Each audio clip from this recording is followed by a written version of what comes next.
बघा, विषय असा आहे की सरनाईक साहेब उठसूट ठाण्यावरनं येतात आणि आरोप करतात. आता त्यांना 30% ते बोलतं जागा माझी आहे. 30%मध्ये त्याची किंमत होते 2 लाख कोटीपेक्षा जास्त. माझ्याकडे कमीत कमी 20-25 चार्टर असले असते असे, आणि एवढे पैसे असले तर सरनाईकला मी कामावर ठेवलं असतं. हे ज्याच्यावर पूर्वेश मी त्याचं उत्तर उद्या देणार आहे.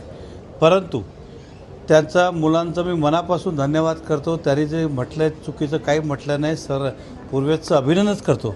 परंतु हे जे शिकवण जे सांगतात ह्याचा अगोदर बापाला दिली असती. ज्यावेळी ते बोलायचं नरेंद्र मेहता मदारी आहेत, मी त्याला तर ट्रॅफिक वॉर्डन बनवणार, मी त्याला हवालदार करणार, त्यावेळी त्याला संस्कार दिसले नाही का? ते त्यांनी बापाला त्यावेळी शिकवलं असतं तर आजचा दिवस हा आला नसतं माझावर की त्याच्यावर. म्हणून देर आहे दुरुस्त आहे. वडिलांना सांगा, जे बोलेल जबाबदारीने बोला आणि पुरावेसकट बोला. बोलायला काही लागते का? काही बोलायचं आणि करायचं. जे आज तुम्हाला हट झालं ना त्याला, ते आमच्या कुटुंबालाही हट होतं. ज्यावेळेस सरनाईक ट्रॅफिक वॉर्डन बोलतात, हवालदार बोलतात, मदारी बोलतात, त्यावेळेस त्यांच्या घरात वाटलं नाही का?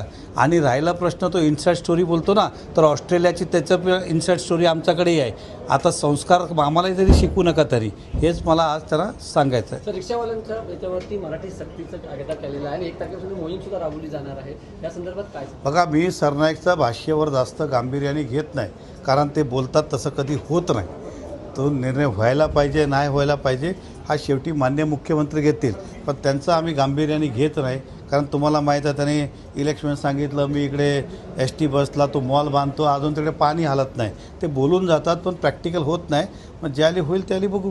आज लोकदरबार होता सरनाईक यांचा, त्यावेळेला काही जणांनी तक्रारी केलेल्या 7-11 कंपनीबाबत. ते सगळं प्लॅन्टेड होतं. प्लॅन्टेड बोलतात ना की मी दरबार करणार. आज तुम्हाला बघा, माझ्याकडे उद्या लोक येणार आहे, एक सांगणार की सरनाईकने असं फसवणूक केलं, हे करतील. हे आम्हाला कोणाला शिकव? राजकारणात आम्ही हे सगळं प्लॅन्टेड स्टोरी आहे. आणि जे आले होते ना त्यातलं तथ्य असलं तर ते बोलेल ते मी हारेल.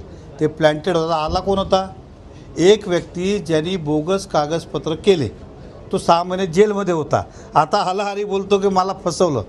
दुसरा म्हातारा जो आलेला, एक्झाम्पल उदाहरण सांगतो, तो कोर्टात पण हारलं, SDOकडे सगळीकडे हारलं आणि नंतर बोलतो की असं झालं.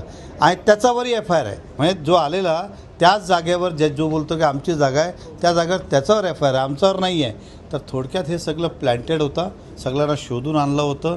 जे लोक तक्रार करतात, बघा, ज्या व्यवसायामध्ये जो असतो त्याबद्दल तक्रार असतात, पण तक्रार सत्य आहे की नाही हे तपासायला पाहिजे. एकतर्फा त्यांनी ऐकली ना, दुसरी बाजू त्यांना माहीत आहे का? हे सगळं आम्हाला त्यावेळी समजले प्लॅन्टेड आहे.